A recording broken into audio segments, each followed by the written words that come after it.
Awesome, thanks. Please grab a seat. It's great to be here. Hey, was anyone else slightly disturbed that the policeman was the guy cheating in the game? Like, what is that about?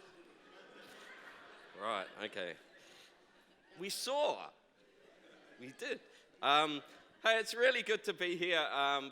We've it's been 9 weeks that we've been around, just trying to help get Equippers College ready to go in September. So we travelled around all the Equippers churches in Europe, feel like we've got a good handle on what's happening there. And so we head home tomorrow, and I'll be back for Shout, and then we'll both be back in September to start Equippers College UK. So that's going to be real exciting. So just before, I just wanted to just publicly just thank Pastor Mark and Monica Collard and the team, Neil and Karen, and others around, Nicola and Sam and Charlie and Ines and others who've looked after us. Thank you so much for, we just honour you. And wasn't it a great service? I feel like now the guy's going to come up and mess what's up being a really great service, and just sense, man, what a great leader, what great leaders you are, and it's such a privilege to partner with you guys going into the future. So thanks so much for looking after us. Hey, yeah, awesome. Cool.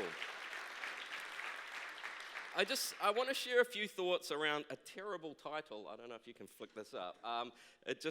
Around kind of this idea that God invites us to commit afresh or commit again. And this is a terrible title. Covenant renewal in times of change. Yeah, I know. I need to take your preaching class, Pastor Mark. But covenant just means a committed relationship. And in the Bible, God commits to relationship to us. God comes and he says, actually, I want relationship with you. I'm going to commit to relationship with you. I want to step into your life. I want to forgive you. I want to cleanse you. I want to give you a fresh start. And there's an invitation for us to respond and go, yes, God, I'm open to that. Yes, God, I surrender to that. Yes, God, I open my life to that. But then do you know what happens? We change. And life changes, and we're like, this is not what I thought was going to happen. This is not what I expected. And God brings us to these points again when he's like, hey, are you ready to go again? Yeah, I know the world's changed. I know this is not what you thought. I know things have changed. I know you've changed. But there are certain things that haven't changed, and there's a fresh invitation. Would you commit again to this journey? Would you commit again to this relationship? It's not what I expected, God, but while a whole lot of things have changed, certain things haven't changed, and God, that's what I commit to again. And I feel like this morning, God, there's an invitation. The Father waits with open arms to welcome people to go, would you commit again to this new season? Would you commit again to this next season in your life? It might not be what you thought you signed up to. It might not be what you expected, but I'm still here. And there are certain things that haven't changed, and those are what you commit to. And so I want to talk about that.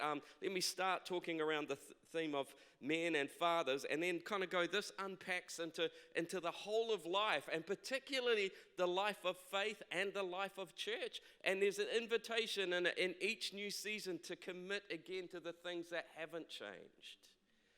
And I really pray that this morning, some of you feel like you're welcomed back into the Father's embrace to go, yeah, we're doing this again in a new season. And I'm committing again, and I'm committing afresh to what God's doing. Growing up, there was a bit of a guru of family life kind of stuff, James Dobson, an American. And I remember I checked, and it was in 1980, he wrote a book called Straight Talk to Men. And there's a chapter, in particular one image that I must have read when I was kind of, 18 or so, and I never forgot it. It's in a chapter called A Man and the Straight Life, which shows language has changed because he's not talking about sexuality. If you can flick up this image, he's got this image of the idea that that life goes on there's a straight path. Pastor Mark kind of alluded to it, but kind of as we go, there are things that kind of draw us away from that, and part of a man's life is to kind of It's kind of go, no, I commit again to what I said I was going to do. No, I commit again to this relationship. No, I commit again to just turning up. I commit again, and he suggests that that's actually the pattern of life. He's got a great paragraph when he talks about what does the straight life mean for man. It says, this is what he says.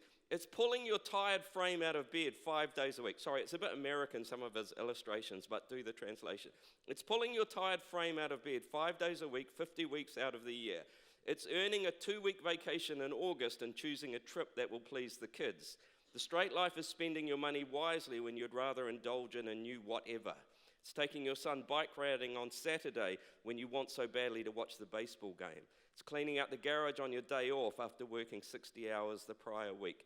The straight life is coping with head colds and engine tune-ups and crabgrass and income tax form. It's taking your family to church on Sunday when you've heard every idea the minister has to offer. Sure, that doesn't apply here. And it's giving a portion of your income to God's work when you already wonder how ends will meet. And he talks about it's just these voices that call us out of that. The voice of pleasure. Just go after what's going to please you. I'm sick of just doing what I'm supposed to do. The lure of romanticism, the desire for extramarital sexual relationships, and just the ego needs to be admired and respected. And if you flick up the next picture of the straight life, the image that it's coming, the image that next one, we did that one. Next one. This one, the image that at certain point there's this tendency just to go off, go away. And actually the call is, no, I commit again to this thing. And there's something created by this commitment. And just if you think that was all a bit sexist, he does, it's not just for men. There's the challenge of the straight life for women, and even more so the challenge of the straight life for solo parents, just to keep turning up when you actually got to do everything. And I think that's reflective of an issue that's true in the whole of life. If life goes on, there's this constant need to kind of renew my commitment to certain values I have, to renew my commitment to certain relationships, to renew my commitment. No, this is what's important to me when everything else kind of beckons me to go off into something else. And like I said, I think this is true of all of life, of faith and church. There's a statement by a Greek philosopher, Heraclitus. Change is the only constant in life. Things are always going to change. Nothing's going to change. Nothing's going to stay the same. And therefore, he had this other famous saying, no man ever steps in the same river twice, for it's not the same river and he's not the same man. How do you commit to things when I'm going to change and the world's going to change? How do you commit to relationships when I'm going to be a different person and they're going to be a different person? How do I commit to church when church is going to change? That's why this is kind of a central thing to wrestle with. How do I commit to things when I'm going to have to renew that commitment to certain values that haven't changed in the midst of change? Because the opposite saying is this from a slightly more, modern 19th century French writer: the more things change, the more they stay the same. How do I do life as a man, as a woman, when the world is changing, I'm changing, the people are changing, and yet there are certain things that don't change? And it's like I need to identify them, and I need to commit again to those things when everything else has changed. Let me show you a photo of something that hasn't changed. This is there's not very good quality photos, they're on Facebook. This is my wife on our wedding day. 4 weeks' time, it's 34 years ago. But it's like, but I can guarantee that she didn't know what she was getting into. And I can guarantee that there's been different seasons when she's had to commit again to this thing. That the season of young children is not what we expected. The season of teenagers is not what we expect. The season of young adults is different. And there's this invitation to commit again. To commit again to the struggles of different seasons in life. To go, that things have changed, that change is constant, but there are certain things that don't change.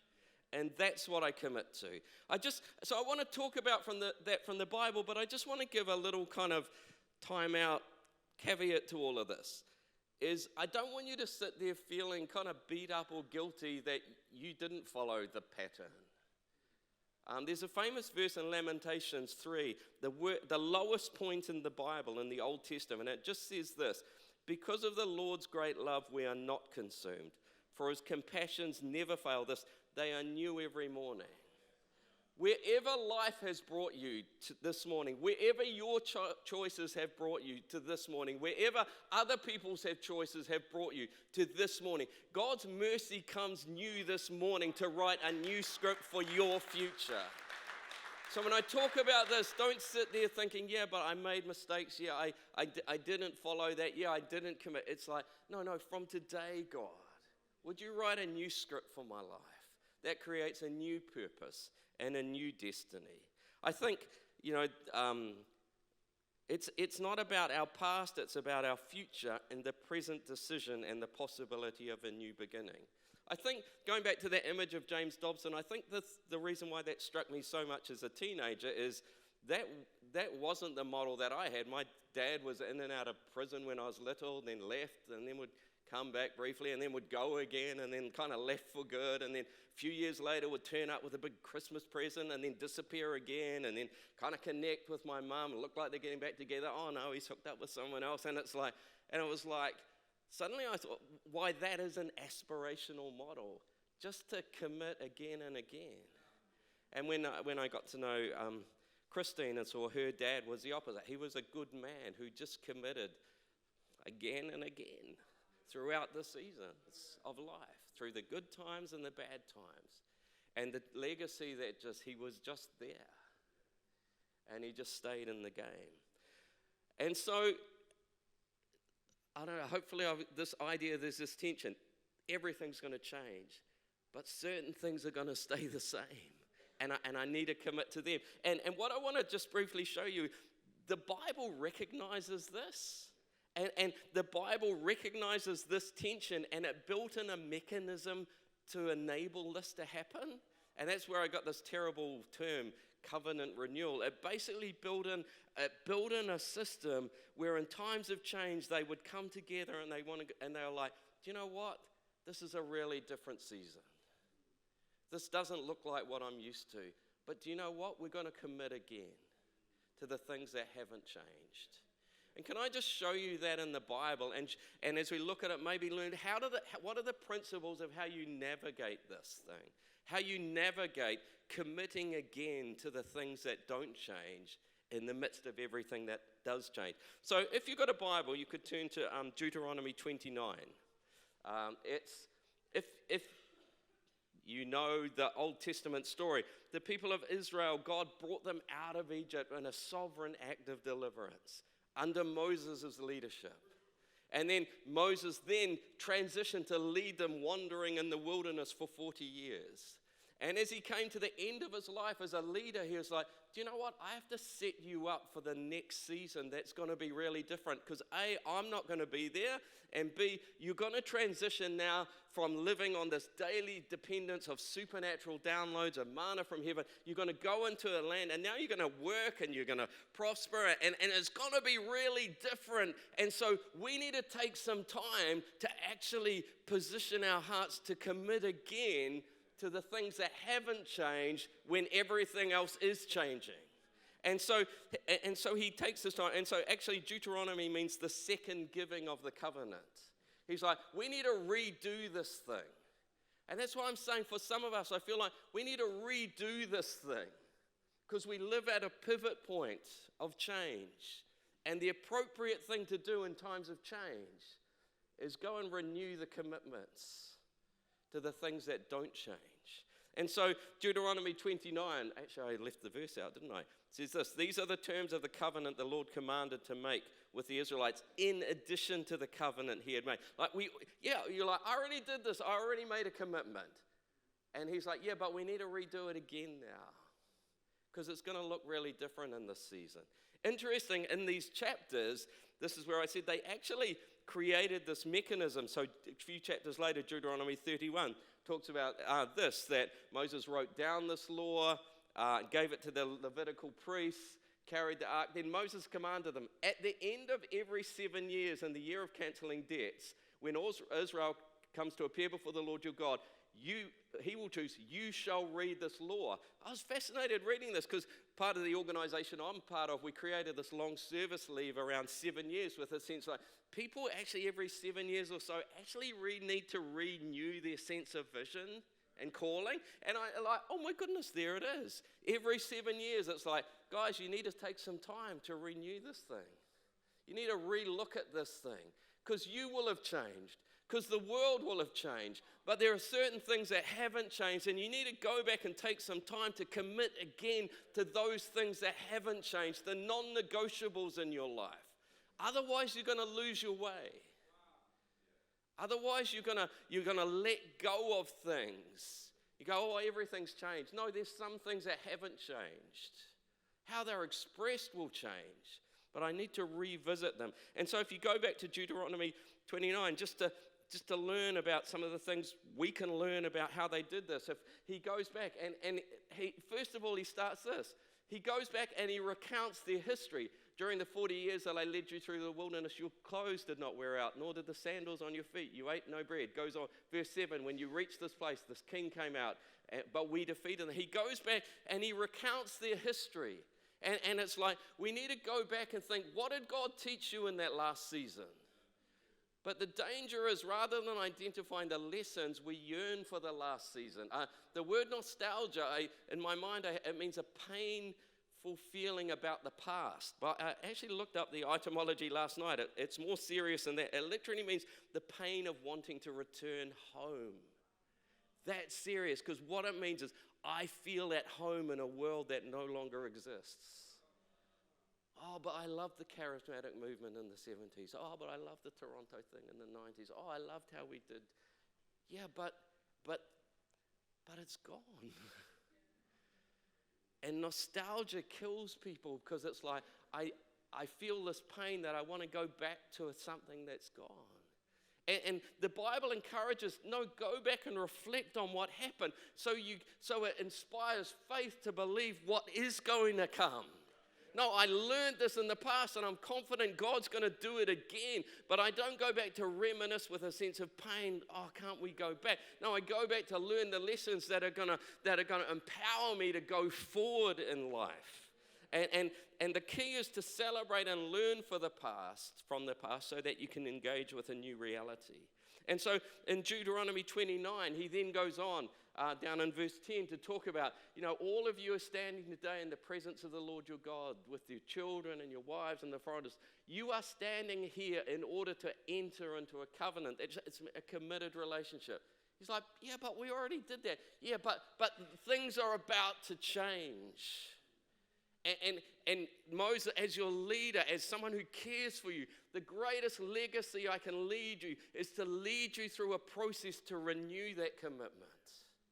Because that'll set you up for a new season and you won't get left behind.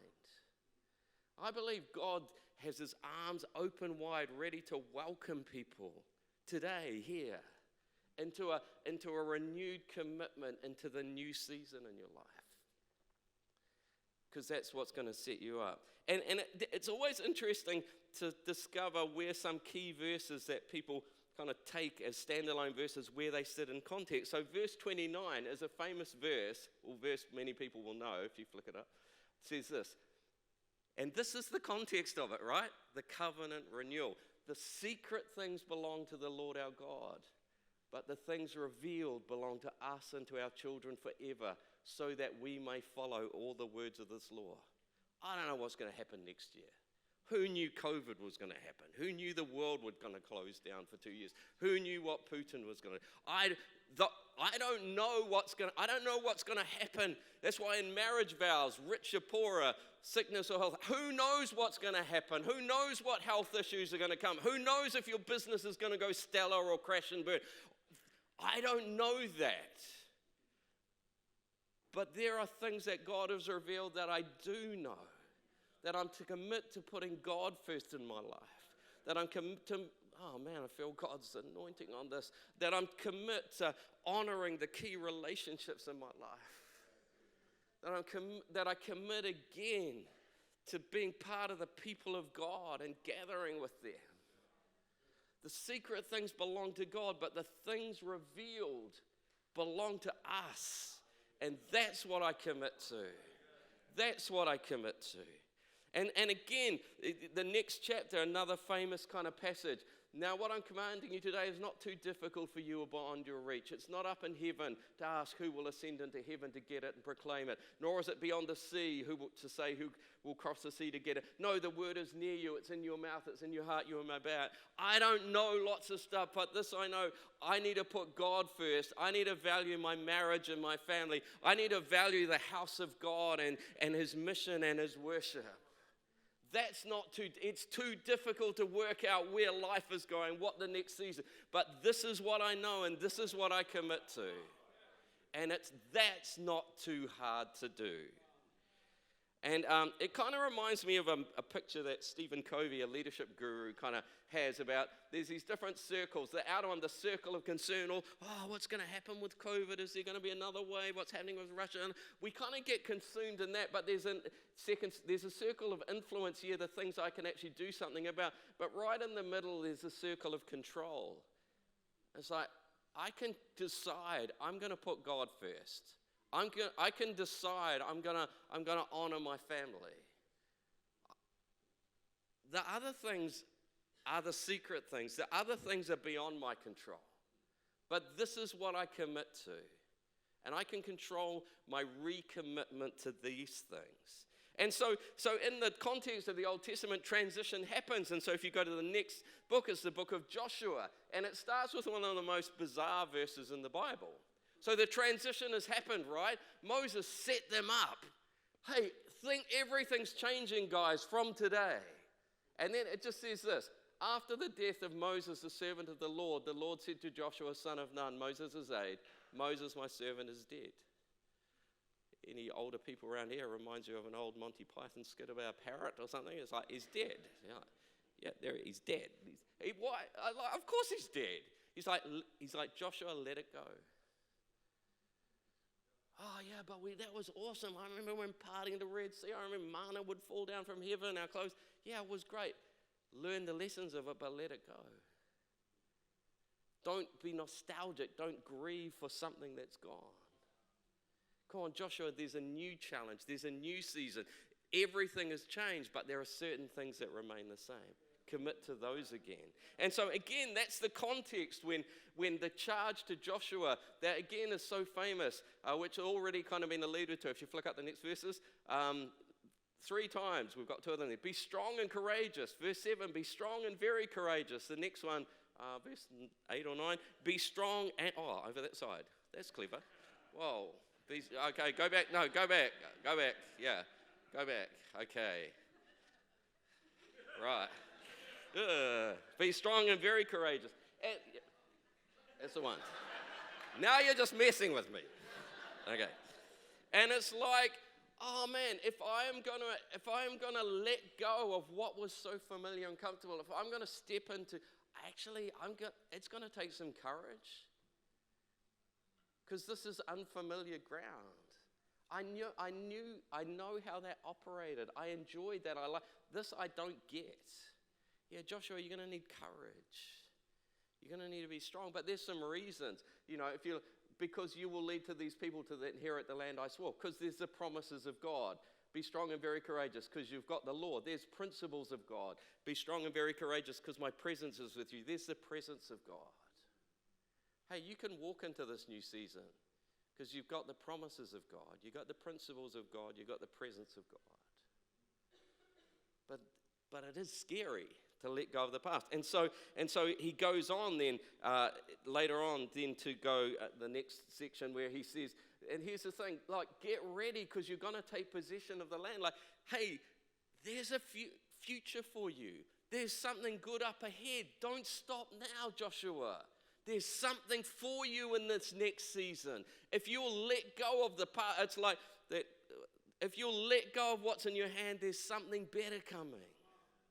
But you gotta let go of the past and commit again to the underlying things that are going to look different so you can take hold of everything God's got for you. I don't want to miss out on the next season.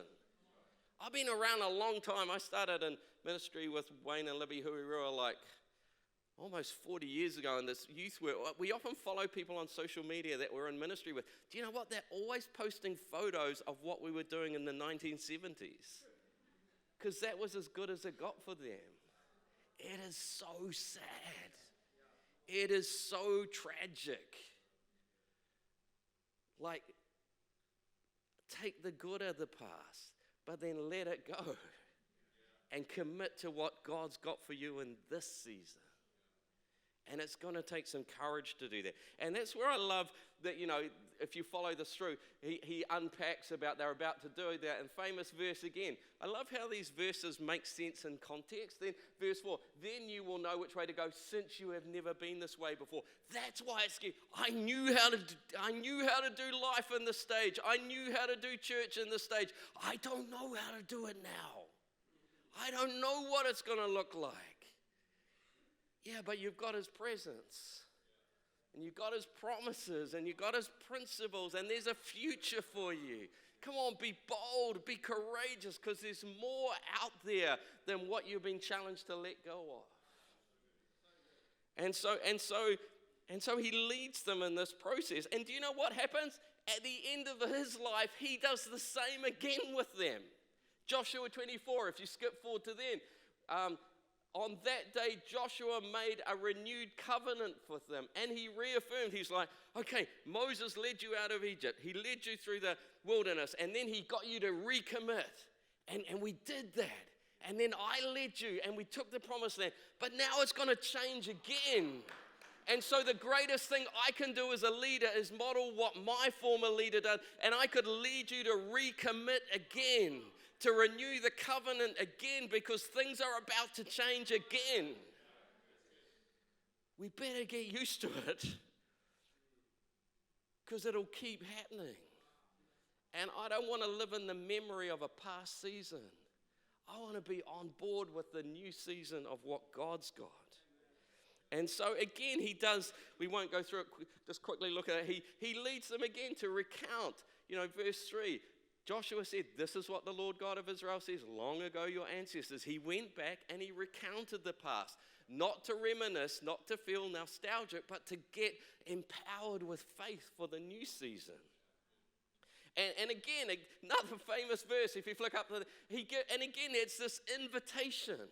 But if serving the Lord seems undesirable to you, then choose for yourselves this day whom you will serve, whether the gods your ancestors served or the gods of the Amorites. But as for me and my household, we're going to serve the Lord. We're going to renew our commitment. We're going to renew this committed relationship. In the Bible language, we're going to renew the covenant with God.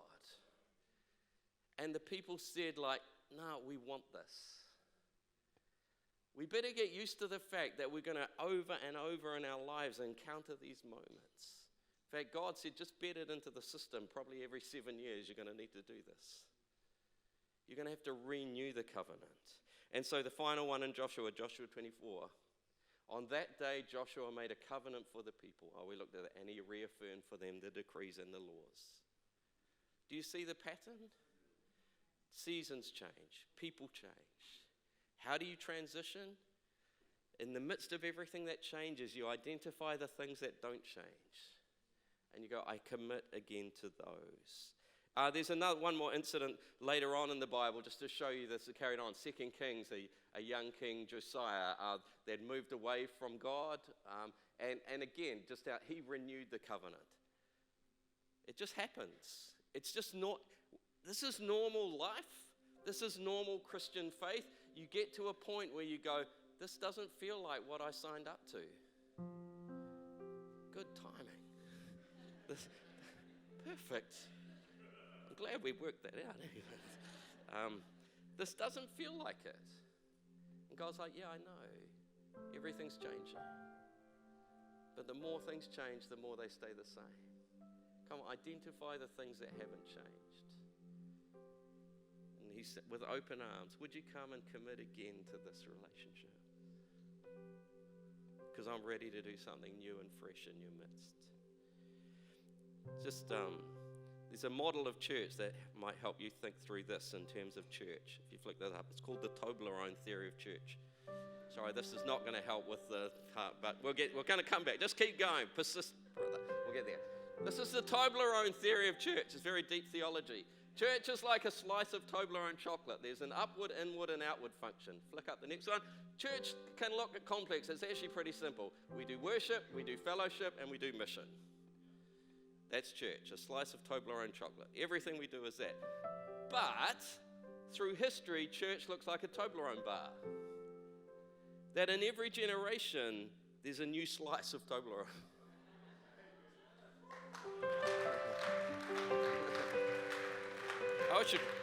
Actually, it was the Church of England that came up with this, so I just put it on there. But it's like, if you go back 3 slices, 60 years ago, worship looked like an organ and a hymn book and 3 hymns in the service. And fellowship looked like a hall next to the church with a wooden floor and big aluminium pots of tea and very bad biscuits, right? And that was fellowship.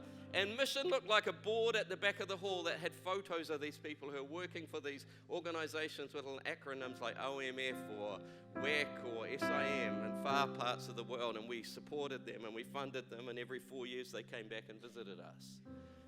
That was the Toblerone slice of church 60 years ago. 40 years ago was an acoustic guitar and a flute and a tambourine. And probably the worship leader was wearing a caftan or something. And there was someone whose job was sitting with the overhead projector, and your main thing was, everyone under 40 has looked like, what is he talking about? And your main job was don't put it on upside down or back the front, right? One job. And fellowship looked like maybe a church camp where we went away and stayed in these horrible bunks for a weekend and ate bad food. And mission was maybe the charity shop where we bought smelly secondhand clothes and things. And that was our Toblerone bar slice. And then today, worship looks like projectors and smoke machines, and maybe we gather for encounters at Shout Conference. Maybe fellowship looks like connect groups. And again, assembling together once a year in a conference. And maybe mission now looks like videos of Stephen Naughty in Ghana and how you're taking up offerings and you're helping him build a new church in Ghana, and how you're doing the same in Calcutta and how you're doing the same in Budapest. And everything's changed and nothing's changed, and it's all still the same, but it all looks completely different. And if you don't get your head around that, it's going to mess with your head and it's going to mess with your heart, because everything changes and everything stays the same. It's always been about we worship God. It's always been about we commit to relationship. It's always been we commit to changing our world. How we do it changes. And God has created a vehicle to help you through that. It's called covenant renewal. Commit again to the things that haven't changed. Commit again to this new season. Oh, but I liked how it was back there. Yeah, but let it go. It was good. Learn from it, but let it go. Because God's got a future for you. Just in conclusion, there's a verse in the New Testament that you could think about this. Romans 12. Therefore I urge you, brothers and sisters, in view of God's mercy, in view of everything God is doing for you, in view of that God has taken the initiative to invite you into a relationship, in view of the fact that God is at work, offer your bodies as a living sacrifice. God, I respond to the invitation. God, I renew my commitment. Problem, it's a living sacrifice. It was kind of easy if it was, you kill the thing and it's done for good. Living sacrifices, dang, I need to keep climbing back up on the altar for a new season.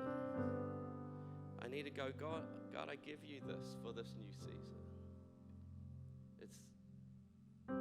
It's a bit scary. It's a bit confusing. I haven't done it like this before. But God, I'm ready to go again. I'm ready to commit again. I'm ready to commit afresh. And if you do this, this is your true and proper worship. The offering of our lives into the new season of what God's doing. And if you do this, don't conform to the pattern of this world, but you're going to be transformed by the renewing of Him. I get this, all this palaver up here. This is just how we do worship now. Oh, that shout conference, that's how we do encounter and fellowship. Oh, the supporting Ghana, and that's how we do mission. Oh, now I get it. These are the things that haven't changed. Worship, fellowship, and mission. These are the constants. This is what I commit to again. And when you do that, beautiful conclusion, then you'll be able to test and approve what God's will is. His good, His pleasing, and His perfect will. God has a perfect will for you in this season. But if you're going to take hold of it, you're going to have to commit again.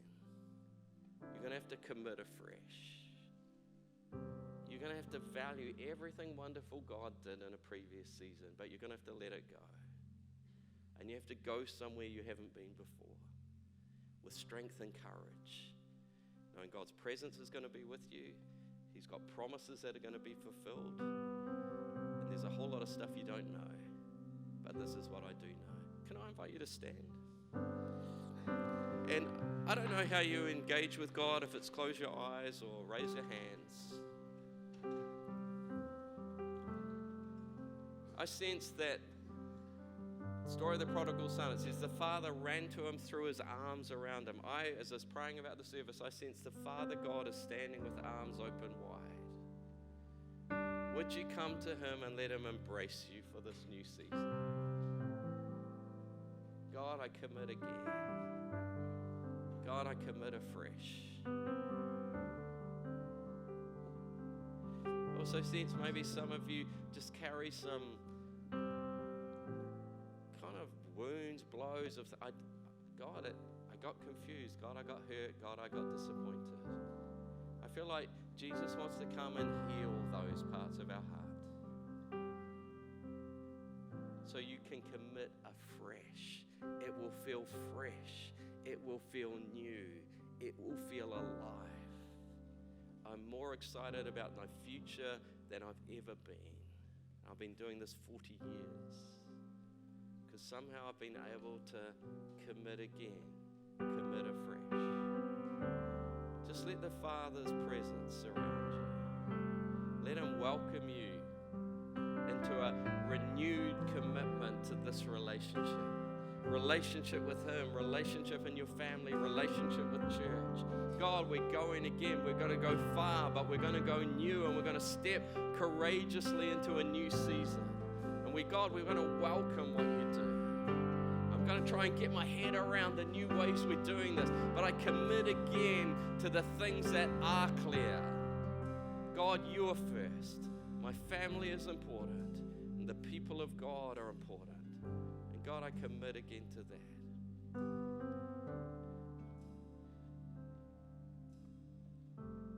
Just let God kind of soothing presence come over you. It's okay. It's going to be okay. Hey, just as we finish, maybe you came along and you haven't really been around church much or whatever, and you're like, what are you talking about this? I haven't even started this thing. I want you to know that God is coming, offering a relationship. He's like, I want to invest in your life. I want to pour everything good in your life. I want to pour out forgiveness. I want to pour out cleansing. I want to pour out freedom. I want to pour out new beginnings on your life.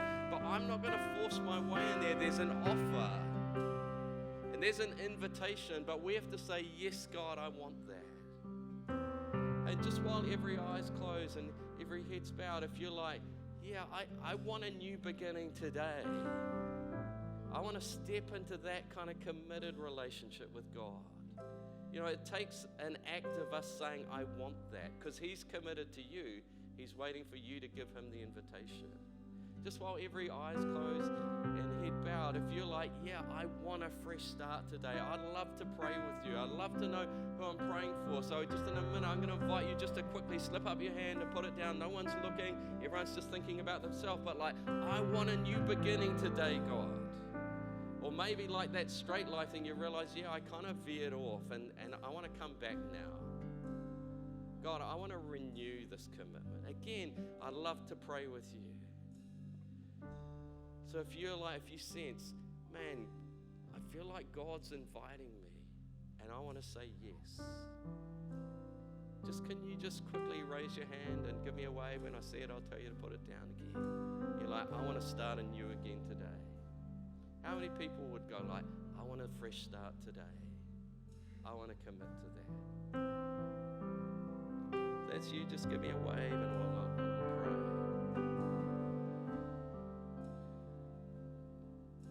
Let's just pray.